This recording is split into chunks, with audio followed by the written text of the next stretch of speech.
Hey everyone, how's it going? Five Finger Shuffle back here with another video, and we have a crap ton of information to go through. So what I want to do is I'm going to do this in two videos. Video number one, we are going to go through all the changes, and video number two is going to be more of like a guide as to what I think you should do moving forward. So this is video number one, which means we're going to jump right into the hero balancing. I'm going to try and keep this video really short. So, hero balancing information. Silverblade's Araminta, her skill 2 combat readiness is only going to increase by 20% now, and her skill 3 is going to be +1 on the cooldown, so it's now 5 turns instead of 4, and it's going to only inflict 2 burns instead of 3. I don't think that really changes too much, to be honest with you. She's still got the CC. I think that's a nice, didn't nerf her too much. Sage Ball, they did increase his cooldown, which is kind of what I was hoping they would do. Also, they changed the increase in combat readiness from 15% down to 10%, which is a cap of 25% down to 20%. So nice nerf there. I think that'll be enough to make him not as ridiculous. One of the bigger ones is Arbiter Tldr, who everything stays the same except for the attack buff. So they got rid of his self-attack buff on his skill 3.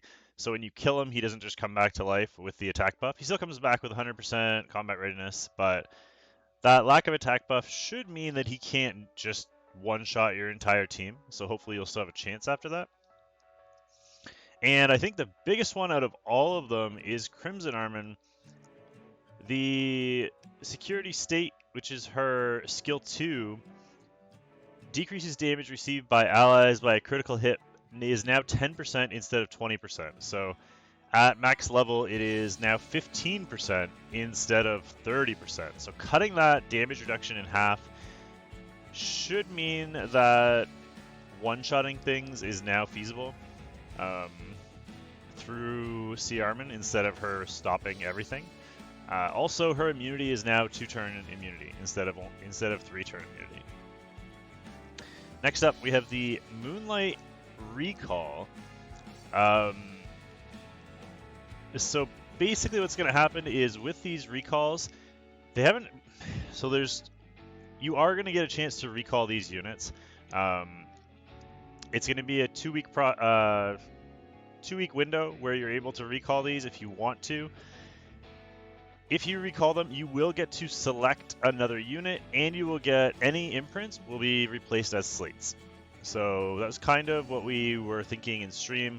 If you did, for example, say you built ML Era like I did, and you want regular Era back, you can send them a message, and they will give you your regular Araminta back.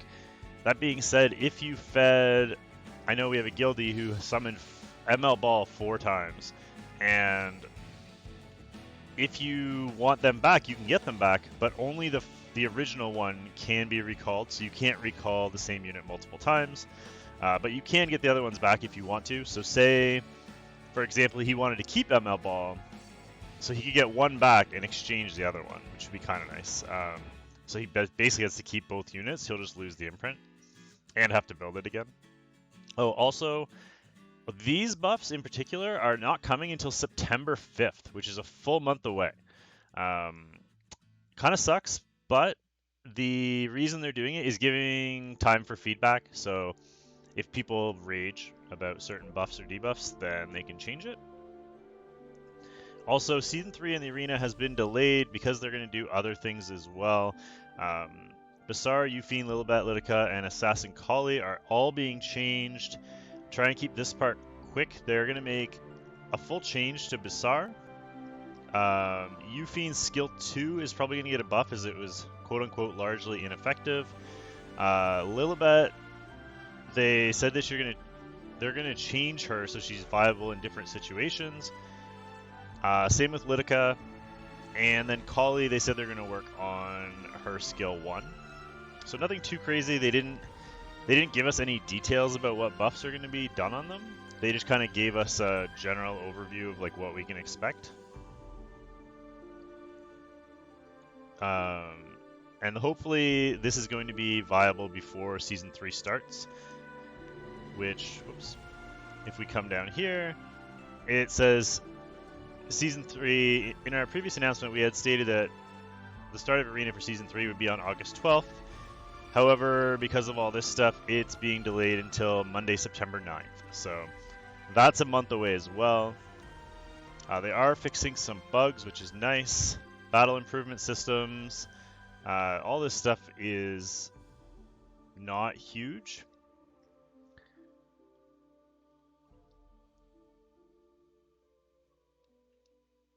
Also, they're going to be changing memory imprint systems. This is kind of neat. They did mention that you're going to have the option. So say, I don't know who to use as an example. Say Sit. Sit has the speed imprint. Say you didn't need the speed imprint for whatever reason. You could also choose to take it off the full team and put something different on him. So maybe it'll be a speed imprint still, or maybe it'll be something different, but it'll give you a couple more options. It makes the units a little more flexible, but it gives the imprint a way of also affecting that unit. That being said, you won't get the speed buff then. So next up on the agenda, whoops.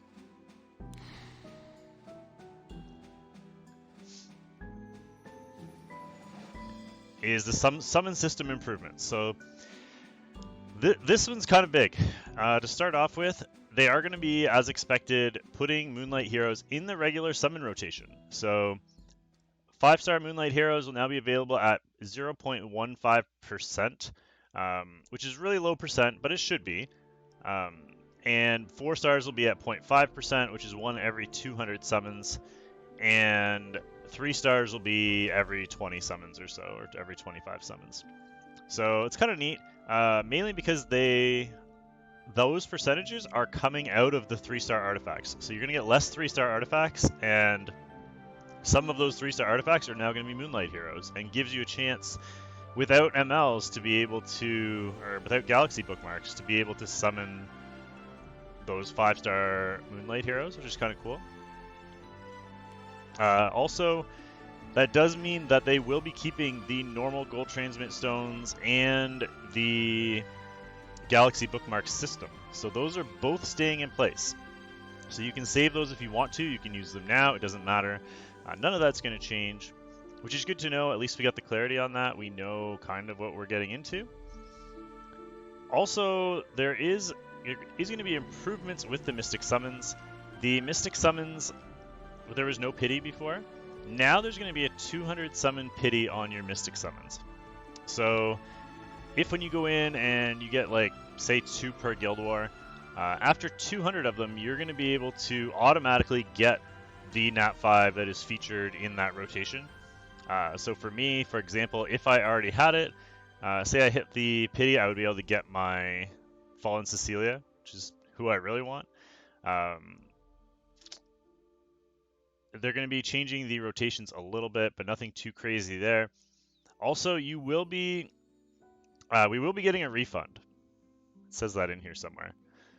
There will be getting a refund where half of the existing summons that you've already done for the Mystic Medals are going to be refunded, which is great.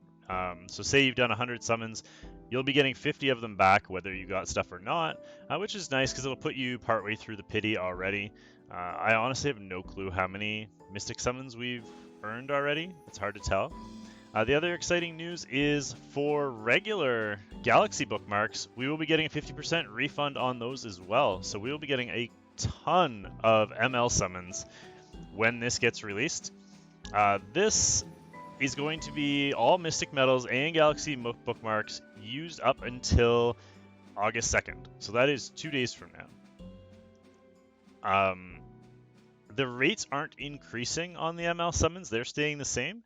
So I would suggest that if you have any ML summons, use them before the 2nd. That way you will get a 50% refund on them, because if you use them after that, you won't be getting the refund. And the refund will be coming out in batches after the 8.8 update. They're going to be letting us know more about that. So that's pretty much it for this patch. There is, of course, which we already talked about. That's the exciting stuff anyway. as we already talked about, there is the limited banner and the side story. So Seaside Bellina is coming out. She is limited as expected. Her skills are exactly what they were in the other video that I put out. So she has that passive defense break, which is going to be really neat. She also has her artifact here, which is for Rangers. I don't know if you can read that. But basically it's going to grant increased damage whenever she uses an AoE. Or wait, yeah, whenever she does an AoE. Also, obviously limited, same as normal, and the continuation of the side story. Oh, and there was one more thing I forgot, because TOA, or Automaton Tower, is actually resetting tonight at reset. The rewards on floor 65, 75, 85, and 95, the gear that you get from those stages has been improved. So we'll be getting, from 65, we're going to be getting a crit ring with attack percent. From 75, we're going to be getting a crit damage necklace on a crit set. On 85, we're going to be getting another attack ring on a speed set, and then on 95, we're going to be getting a speed necklace with HP main stat. Those last two are going to be level 78, and the first two are going to be level 65. The 78s should be the maximum main stat, so you should be able to get the 60% attack. We'll have to see though. But that is it for this video. I am going to record another one where it goes through all the different options for you guys in terms of recalling your Nat 5s, your MLs, and what to do moving forward. So give me a bit, and that video will be out after this one. Hopefully you enjoyed the video. Don't forget to like, comment, and subscribe, and we will see you all next time with another one. Thank you so much for watching, and have a great day, everyone.